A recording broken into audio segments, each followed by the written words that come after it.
ముంచింది మామ అల్లుళ్లే కాళేశ్వరం పాపాలకు కేసీఆర్ హరీష్ రావే బాధ్యులు ఇంజనీర్లు నిపుణులు చెప్పినా వినిపించుకోలే అని చెప్పేసి సీఎం రేవంత్ రెడ్డి అంటా ఉన్నారు. మేడిగడ్డ వద్ద బ్యారేజీ కట్టాలని పూర్రెలో పురుగు పుట్టిందే కేసీఆర్కు. సొంత సర్కార్ వేసిన కమిటీ రిపోర్ట్ను కూడా పక్కన పెట్టేసిండు. తుమ్మిడిహెత్తి వద్ద కాదని మేడిగడ్డ వద్ద బ్యారేజీ కట్టి ఆగం చేసిండు. నదులకే నడక నేర్పిన వ్యక్తి మురిగిన మేడిగడ్డ, పగిలిన అన్నారం, కుప్పగూలిన సుందిళ్లపై ఏం సమాధానం చెప్తాడు? 38,500 కోట్ల రూపాయల ప్రాజెక్టు అంచనాలను 1,47,000 కోట్లకు పెంచి దోచుకున్నారని ఆగ్రహం వ్యక్తం చేసిండు నిన్న ముఖ్యమంత్రి. దోచుకోవడానికే గత బీఆర్ఎస్ ప్రభుత్వం కాళేశ్వరం ప్రాజెక్టు కట్టిందని,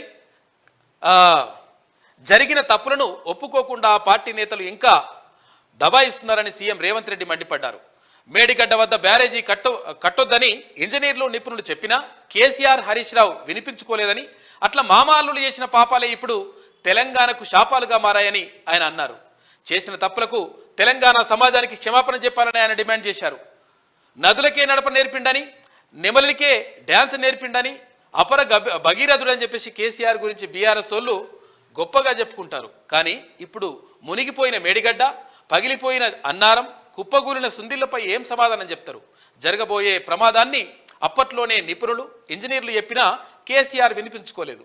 తుమ్మిడిహెట్టులో కాదని మేడిగడ్డ వద్ద బ్యారేజీని కట్టి ముంచిండు. ఇక కేసీఆర్ ప్రభుత్వం వేసిన 5 సభ్యుల కమిటీ కూడా హెచ్చరించినా ఆయన పట్టించుకోలేదు.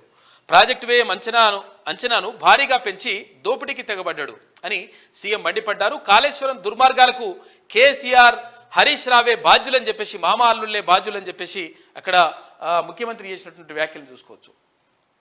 ఇక రిపోర్టును తొక్కిపెట్టిండ్రు. నాడు 5 ఇంజనీర్లు కష్టపడి 14 పేజీల రిపోర్టును ఇస్తే దాన్ని కేసీఆర్ హరీష్ రావు తొక్కిపెట్టి మసిబూసి మారడికాయ చేశారని సీఎం రేవంత్ రెడ్డి మండిపడ్డారు. అయితే 38,500 కోట్ల రూపాయల నుంచి 1,47,000 కోట్ల రూపాయలకు ప్రాజెక్ట్ అంచనాలను పెంచారు. 2015లోనే మేడి పండేనా అంటూ కేసీఆర్ మిత్రుడి పత్రికలోనే కథనం వచ్చింది. ఇవన్నీ ఇప్పుడు మునిగిపోయిన మేడిగడ్డ, పగిలిపోయిన అన్నారం, కుప్పకూలిన సుందిలను చూసి రాసింది కాదు. గతంలో ఇంజనీర్లు రిపోర్ట్ల ఆధారంగానే మీడియా మిత్రులు వాస్తవాలు చెప్పారు. ఇవన్నీ పెడచెవిన పెట్టి దాచుకోవాలి అనే ఆలోచనతో కేసీఆర్ పనిచేసిండు అని చెప్పేసి నిన్న తీవ్ర స్థాయిలో మండిపడ్డారు ముఖ్యమంత్రి రేవంత్ రెడ్డి.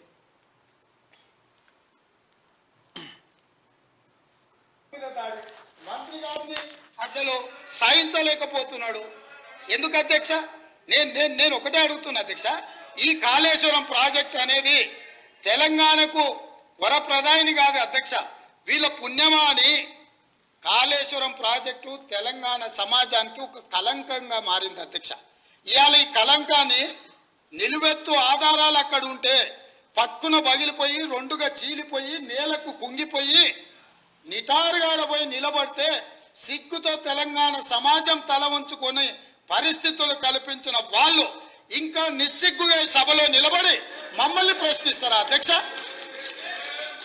ఆనాడు జరిగిన తప్పిదాలను సరిదిద్దడానికి ఉమ్మడి రాష్ట్రంలో సమైక్య పాలనలో తీసుకుంటున్న నిర్ణయాలు తెలంగాణ సమాజానికి మేలు చేకూర్చడం లేదు అని ఎన్నో ఒడిదుడుకులను ఎదుర్కొని 4 కోట్ల తెలంగాణ ప్రజలకు 60 సంవత్సరాల ఆకాంక్షను అమలు చేయడానికి శ్రీమతి సోనియా గాంధీ గారు తెలంగాణ రాష్ట్రం ఇచ్చింది అధ్యక్ష.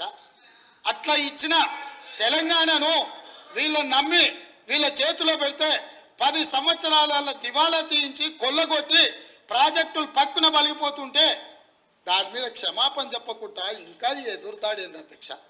ఏంది ఇదా అధ్యక్ష పద్ధతి? ఈ నివేదికను కాదంటాడా? ఈ నివేదిక వాళ్ళు అధికారులను వాళ్ళు నియమించలేదంటాడా? లేకపోతే ఈ నివేదిక సంబంధం లేదంటాడా అని నేను అడుగుతున్నా అధ్యక్ష. ఇవాళ మాజీ మంత్రి హరీష్ రావు గారిని నేను నిలదీస్తున్నా. మీరు బాధ్యులు, మీరు ఈ దుర్మార్గాలకు పాల్పడ్డది మీరు. మిమ్మల్ని ఎందుకు 2014 నుంచి 18 వరకు మిమ్మల్ని చంద్రశేఖరరావు గారు మంత్రిగా కొనసాగించి 18లో ఎందుకు మిమ్మల్ని మంత్రిగా బర్తరఫ్ చేసిందని నేను అడుగుతున్నా. మీరు ఈ దోపిడీలో 376 కదా ఎట్టి పరిస్థితుల్లో అది వాళ్ళు చేసిన కథ ఇట్లున్నదన్నట్టు లెక్క. కాబట్టి కాళేశ్వరం మొత్తం కూడా కాళేశ్వరాన్ని నాశనం చేసి కాళేశ్వరం ప్రాజెక్టు పేరుతోటి తెలంగాణ ప్రజల సొమ్మును దోచుకొని వారిని దాచుకొని రకరకాలుగా మొత్తం నష్టం చేసినటువంటి దౌర్భాగ్య పరిస్థితి ఏర్పడ్డది గత ప్రభుత్వం హయాంలా.